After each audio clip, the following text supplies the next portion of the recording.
Hello everyone, and thanks for tuning in for another episode of Japan Economics News. We have many interesting articles for today, so please look forward to that. Without further delay, let's go into it. So as always, we have the Nikkei index here. Nothing too interesting happened so far. We have been zigzagging for now, so we'll be seeing what's the long-term direction, but for now it's too early to say. So the first article we have here is how the coronavirus is affecting Japan right now. And many companies are resorting to teleworking and telling their employees to work from home. As you can see here is a picture of a very empty office. So this office had 90% of people working from home. I'd say that it's easier to do for some companies than others. Obviously, this is a software engineering company or department, so they can do it from home. Here we have a bus company that do tourist tours, and obviously right now they are not seeing the demand, so most of their buses are just sitting idle in the lot. The virus is also affecting the job hunting students. So in Japan, when you're a third grader in university, you go into your job hunting phase where you're trying to look for a job. And this is a picture of a seminar. I think there's many companies like giving explanations about their activities and trying to recruit as many people as they can. And you can see here most people are wearing a mask, and not even only job hunting students. When I go outside, it's about 70-80% of people wear a mask. Even me myself wear a mask. I think it's a good precaution if you just have the masks to wear, because as we know, many countries, I think most countries have already sold out all their masks from pharmacies and other stores. Even in Japan, I can't find any more masks anywhere I look. So there's a chronic supply shock with the masks. Yep, that's about that. The next article is kind of a continuation of the last one. We have here some companies, really big ones like Sony and Takeda, that are ordering their employees to do teleworking, work from home. So yeah, Sony, Takeda, also we have Fujitsu, Toshiba, NEC, KDDI, SoftBank Group. So yeah, you can probably guess how this will affect the transportation, and of course it will make the offices more empty, which is a good thing. I think it will help to decrease the spreading of the virus. We even have here the Prime Minister Abe Shinzo saying it's important to create an environment where students and workers feel like they can stay home, and I ask for your cooperation. And this might sound a little weird for many of you. Why wouldn't you feel comfortable staying at home? And this has roots in the Japanese culture and the way of thinking, as it can be a little bit dishonorable. People think it's a little bit dishonorable if you just stay at home and don't show up. You're not present in the company. It's kind of like everybody's fighting the fight together. Everybody's in the company, you know. And it's not young people anymore, not that much. It's mainly the older generations that think this way. So that's why I think that Prime Minister is saying something like this. Also, another thing he said is people might not go to school or work if they have cold-like symptoms, such as a fever, and avoid leaving the house, said Abe. So yeah, I think this statement is correct, but then we should not also forget that this thing can apparently spread even if you don't have symptoms. So you can be asymptomatic and you can still be a spreader, as we have seen so far. And yeah, US Food and Drug Administration Commissioner Scott Gottlieb told CNBC that Japan appears on the cusp of a large outbreak and maybe epidemic growth. So yeah, as we have seen the numbers, we can see it again from the Johns Hopkins live data. So at the moment we seem to have 105 confirmed infections, which most likely only represents a fraction of the true number, which we hope is not high. But we can see that when the confirmations get to about 100, over 100, it is very hard to slow it down, and you can only kind of mitigate the damages. So I think that is something that Prime Minister Abe also knows. And yeah, also we have NTT, which is one of the biggest IT infrastructure companies in Japan. urges 200,000 employees to work from home as virus spreads. So yeah, this thing is affecting many companies at the moment. And also we have an article here on how the coronavirus spread is affecting consumption and the economy. Here we can see that many people are kind of restraining themselves from going outside to, for example, shopping or going to attend some activities. Many people are kind of hunkering down in their homes, which is of course understandable. And here also it is said that the GDP, out of the GDP, about 60% is private consumption, domestic consumption, which is a lot. So if private consumption goes down, we can be sure to see some kind of effects on the economy. So here, yeah, we have some companies telling their experiences, and some tourist sites. Many tourist sites are seeing decreasing amount of visitors. It is said here that, for example, the Osaka Castle, the castle in Osaka, have seen about 40% reduction in visitors. So about half, that's a lot. Tokyo Tower has seen a decrease of 30%. The Sanrio leisure facility, I have never been there, I don't know what is that all about. They have seen many cancellations of group tours. Also the JR East Japan Railroad Company, the biggest railway company in Japan, they have seen a decreasing of about 10% of passengers. Also Tokyo Disney Resorts has seen a reduction of about 9%. Even in restaurant industry, we can see apparently that people are kind of preferring to take their meals on the go. They don't want to sit down in the restaurants. And it has been here estimated that this thing can affect the GDP even more than the 2011 Tohoku earthquake. So the magnitude can be very big. And the next article we have about is new economic data and the government, how they respond to that data. Is kind of comical to see, you will see in a moment. Basically this is a monthly data, and every single time the government's response to this data is that we are slowly recovering. They use this exact same phrase every single time. And yeah, of course they admit that yes, we have some risk with the coronavirus and blah blah blah. And even the writer is notifying here that the term slowly recovering has been used ever since from 2018 January to describe the economic fundamentals.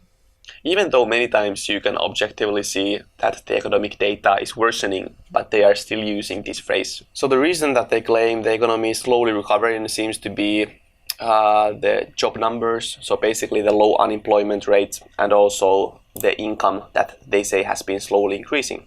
So let's take a look at those numbers and see what is actually happening, shall we?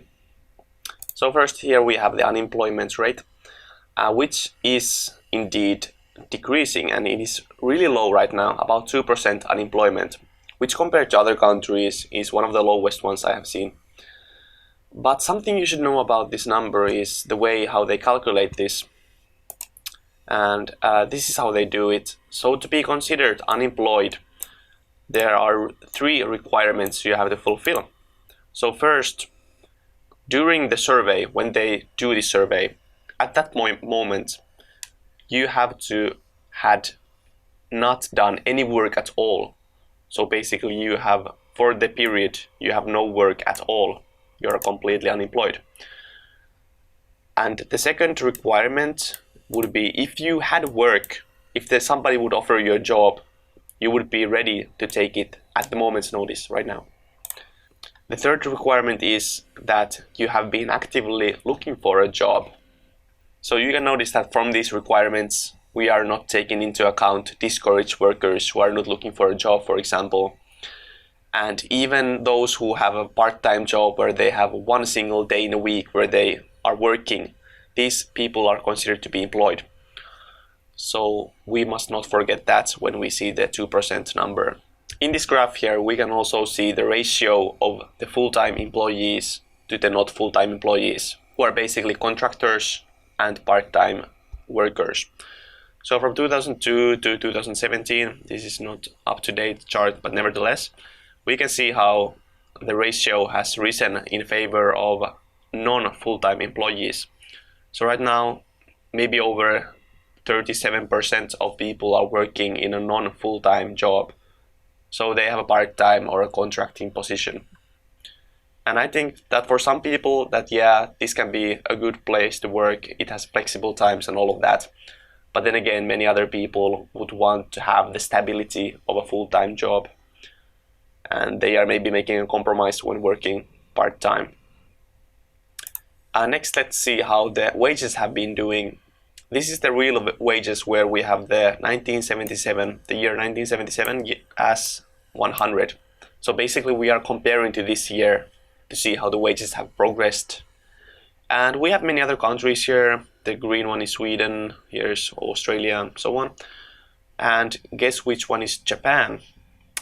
Yes, it's the red one here. So from here, this is the 97, the 100, and the real wages, as you can see, have not done so well. So I'm not sure where the government is referring to when they say that the wages have been slowly increasing. I guess if you look at the nominal wages, they might have been slowly increasing, but the real wage, basically the purchasing power, has been decreasing, and that is the important one. Here also we can see the this year's January's balance of payments, and we had a deficit of about 1,300,000,000,000 yen, and this has been we have had deficits for about 3 months in a row now. And to kind of give you a more diverse view, you can see here from 2019 to this year. So basically the red represents trade deficits and the blue one is surpluses. So here we had a small surplus the last year of October, I think, but ever since it has been a deficit, and a big one from January. The reason why exports in Japan haven't done so well might have something to do with the auto manufacturers. As we have seen, they are in a global recession right now. And considering that vehicles is the #1 export from Japan, it is no wonder that we are seeing these kinds of deficits. And here you can see also a more long-time chart of exports. And yeah, right now we are taking a heavy dip. We will see how this develops in the future. But for now, not doing so hot. The next article here. We have the Bank of Japan, who are still doing their bond purchases. So you may have heard of the Bank of Japan being the biggest printer in town, or in the world, I would say. And they have had these huge bond purchasing programs ever since 2012. And this article is about those programs and all the side effects that they are already showing right now. So this year, 2020, we have a huge amount of Japanese government bonds about to mature. So the problem is, will the Bank of Japan keep purchasing these bonds? Because it is said here that if they keep up the pace or increase the pace of their purchases, they might make the interest rates go even more into minus, which might have many side effects. I mean, who would buy a government bond if the rate was minus? You would be guaranteed to lose money every single time. And yes, they are really in a pickle right now. So basically from 2014, October, they had been buying with a pace of 80 trillion yen a year. However, until 2016, the long interest rates went to zero. And since the interest rate went to zero, they didn't really need to fulfill their goal of 80 trillion yen anymore. So right now the pace is about a fifth of that 80 trillion yen a year. And they are really in a pickle because if they don't buy government bonds, they are worried that they might send a wrong signal to the markets. which is something they are actually saying here themselves. But yes, even the IMF, the International Monetary Fund, is kind of criticizing Japan for having this kind of defect program, which is really hollow at this point, and they're just saying like, why don't you just stop it? It is not working. But then they are worried if they stop it, then the markets will panic, so they are in a box right now. But we will see what happens with that. So the last article that we have is about the SoftBank Group, which you may know has one of the biggest venture capital funds called the Vision Fund, and they are looking for additional financing at the moment. Here the SoftBank Group is quoted by saying the reason why they need this capital, this new capital, is for their normal activities and to increase the capital on hand, whatever that means. And basically right now they have about 1,900,000,000,000 yen on hand, but in about 2 years' time they have liabilities of their corporate bonds that mature about 1,400,000,000,000, so about the same amount that they have right now. So they need to increase their capital. So here you can see the banks that are lending SoftBank money. So here we have number 1 Mizuho, number 2 we have Mitsui Sumitomo Bank, Mitsubishi UFJ Bank, Deutsche Bank, and so on. And the interesting thing is that Japanese banks are kind of approaching their limits to how much they can lend to SoftBank. As it is said here that the Japanese bank have limits of how much they can lend. So the SoftBank Group is having to turn to the American banks to get the finance that they need. Also, somebody apparently proposed that why don't SoftBank Group just sell the existing stock of Alibaba, which is the Chinese internet giant. Basically, SoftBank Group bought Alibaba way back in the days when it was really cheap, so they have made a huge profit with that. So why don't you sell that stock and then use those profits for the business that they need at the moment? The response to that point was that yes, it is an option, but selling is difficult. So I wonder, why is it difficult? Is it because they have to pay taxes from it, or is it because there is not enough liquidity? I'm not sure, but they are not wanting to sell their Alibaba stock apparently. And also it is here quoted that one of the reasons they need the capital right now is because of the WeWork, which didn't really turn out to go that well for them. And the WeWork, they have to pay huge sums of money for the real estate lenders, basically. It is said here that the amount that was needed to pay for the WeWork real estate lenders was financed by Goldman Sachs, or through Goldman Sachs. So yeah, it's interesting to see what will happen with the SoftBank Group. And I'm personally not so optimistic about it, but maybe they will have some gems inside their Vision Fund. But that is all the news for today, and thanks for watching. I will see you in the next news update.